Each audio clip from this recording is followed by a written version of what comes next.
Sabrina Jacinto de Freitas e eu sou aluna concluinte do 5º ano de Engenharia Química pela Universidade de Ribeirão Preto, UNERP.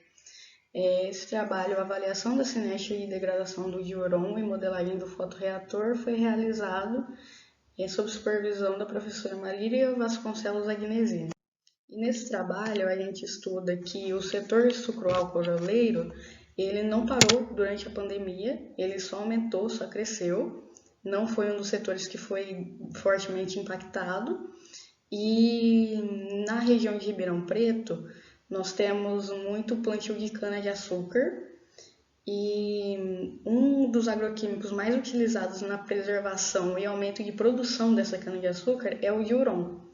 Esse diuron, ele afeta a saúde da população, conforme estudos realizados, estudos feitos que foram utilizados nesse trabalho também, para ajudar na conclusão dele. E chegou-se à conclusão de que esse diuron, ele contaminou as águas subterrâneas próximas de Ribeirão Preto, que é o aquífero Guarani, e estava indo parar no consumo humano, o que estava afetando bastante a saúde da população. E aí, para isso,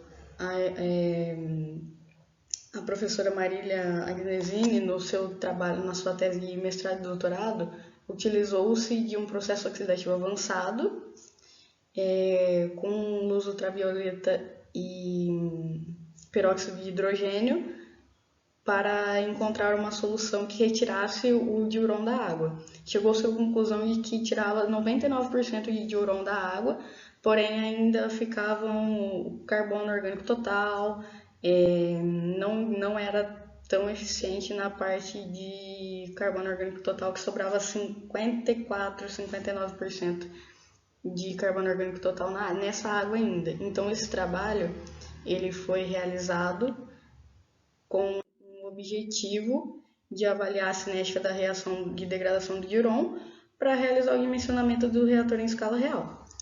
E o processo oxidativo avançado ele é desenvolvido em um reator tubular com luz ultravioleta no eixo axial do tubo, o que foge da idealidade para o equacionamento. Então, a equação que foi escolhida para a modelagem desse reator é o de dispersão axial, pois o efluente sofre difusão imposta ao escoamento pistonado.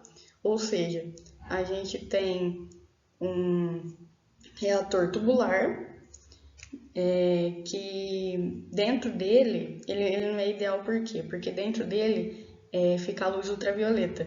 Então, a água vai escorrer axialmente, por fora.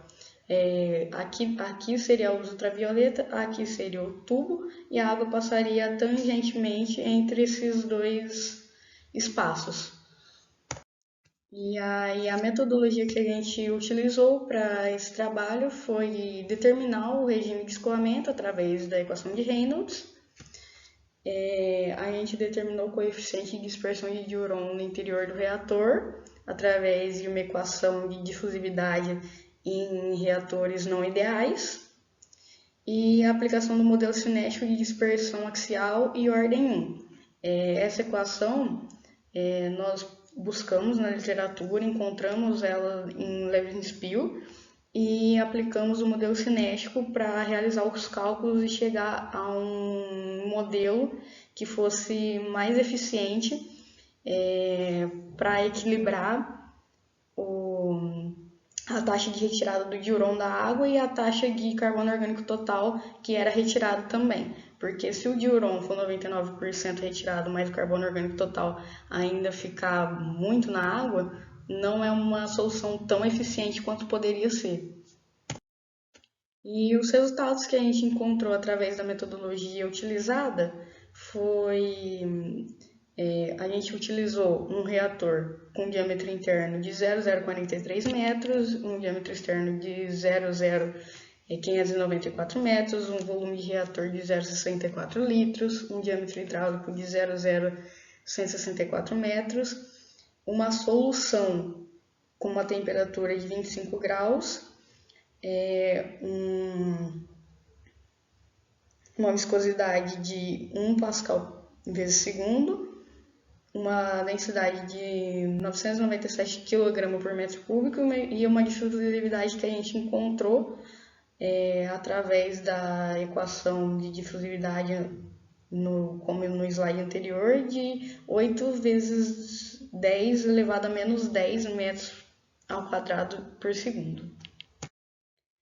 E os valores de tempo de detenção hidráulica e o número de Reynolds com coeficiente dispersivo para cada vazão de alimentação.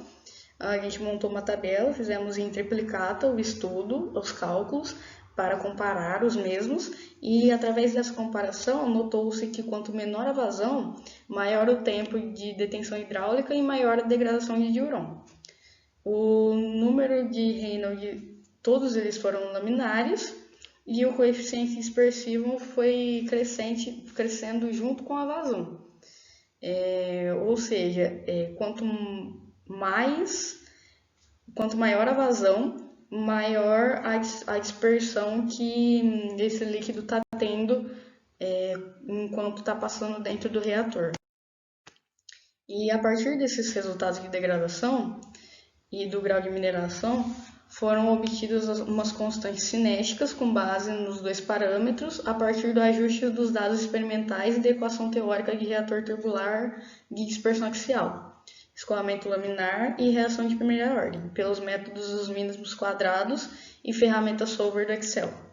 Os resultados mostraram um ajuste de qualidade em relação ao grau de conversão de diuron. As constantes cinéticas obtidas para as concentrações de 10, 50 e 100 mg por litro de peróxido de hidrogênio foram de 0,00123, 0,00215 e 0,0045 segundo a menos 1, respectivamente, correlacionando-se linearmente com o R² de 0,966.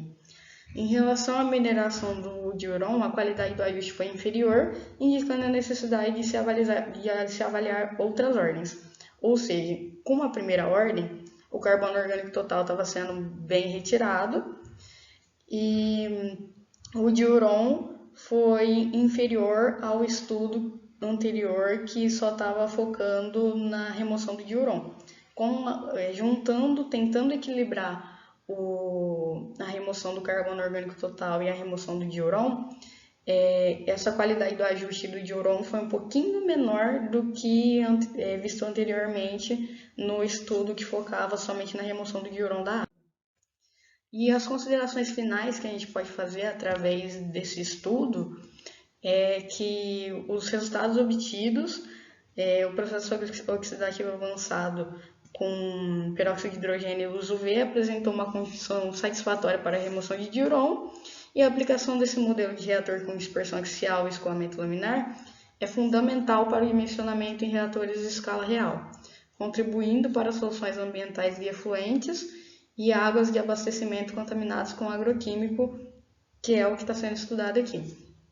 Ou seja, para uma remoção de diuron de 99%, esse estudo é válido, ele é muito eficiente, mas ainda precisamos analisar outras ordens, ordem 2, ordem 3, para garantir um equilíbrio maior entre a remoção de carbono orgânico total e diuron. E as referências que utilizamos para esse trabalho foram o Ministério da Agricultura de 2021, Levin Spiel,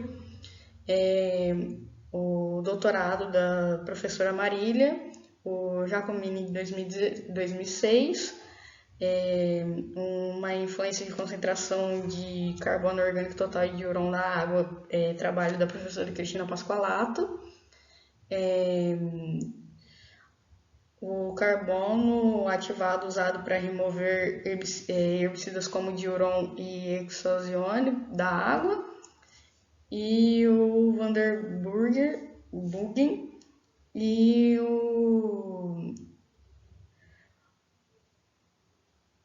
a degradação oxidativa do herbicida diuron